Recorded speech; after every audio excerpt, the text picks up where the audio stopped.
नमस्कार. तनुजाज रेसिपीजमध्ये तुम्हा सर्वांचं स्वागत आहे. तर आजची जी रेसिपी आहे, तर आजची रेसिपी स्पेशल अशी आणि हेल्दी अशी रेसिपी आहे. तर आजची रेसिपी मी बनवलेली नाही आहे, तर ती बनवली माझ्या नणंदबाईंनी. तर हेल्दी आणि टेस्टी अशी रेसिपी आहे.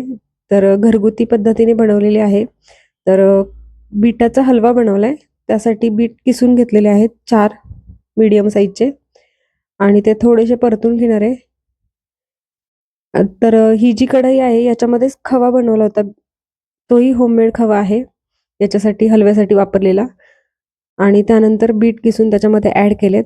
तर थोडेसे परतून घ्यायचेत आणि त्याच्यानंतर त्यावर तूप ॲड करायचं आहे. तर 1-2 मिनिट आपल्याला हे जे आहे बीट असंच परतून घ्यायचं आहे आणि साधारणतः 1-2 चमचे इतकं तूप आहे, तर ते ॲड करायचं आहे.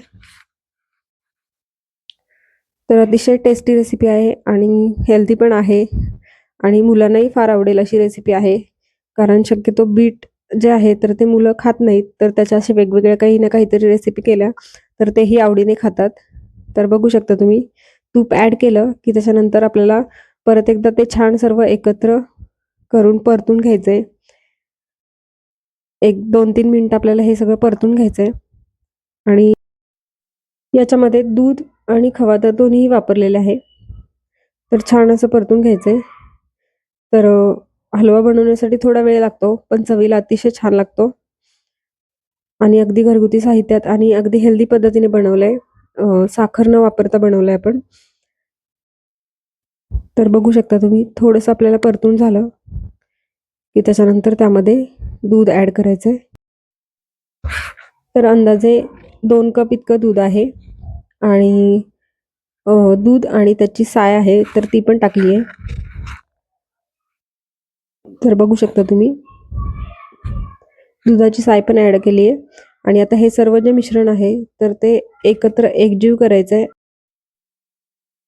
2 ते 3 मिनिट आपल्याला हे छान एकत्र मिक्स करून घ्यायचं आहे आणि त्याच्यानंतर झाकण ठेवून थोडंसं दूध आटवून घेतलं आणि त्यानंतर त्यामध्ये गूळ टाकलेला आहे. तर गूळ आपण आपल्या आवडीनुसार कमी जास्त करू शकतो. जितकं आपल्याला गोड बनवायचं त्या पद्धतीने आपण कमी जास्त करू शकतो आणि गूळ ॲड केल्यानंतर आपल्याला हे सर्व मिश्रण जे आहे तर ते छान एकत्र एकजीव करून घ्यायचं मिक्स करून घ्यायचं गूळ सर्वत्र मिक्स करून घ्यायचं आहे आणि गूळ आहे तर तो थोडासा मेल्ट व्हायला लागेल आणि परत एकदा आपल्याला त्यावर झाकण ठेवून हे जे मिश्रण जे थोडंसं आटवून घ्यायचं तर बघू शकता तुम्ही गूळ छान मिक्स व्हायला लागलाय आणि हे मिश्रण आहे तर ते थोडंसं पातळ व्हायला लागलंय कारण गूळ जो आहे तर तो मेल्ट होतोय आणि झाकण ठेवून आपल्याला ते परत एकदा छान असं आटवून घ्यायचंय आणि साखरेऐवजी गूळ वापरलाय त्यामुळे अतिशय हेल्दी अशी रेसिपी तयार झाली आहे. तर एकत्र मिक्स करून झालंय आणि यावर झाकण ठेवून थोडंसं मिश्रण आटेपर्यंत आपल्याला ते ठेवू द्यायचंय. साधारणतः 10 ते 15 मिनिट आपल्याला लागतील आणि हे चांगलं आटलंय.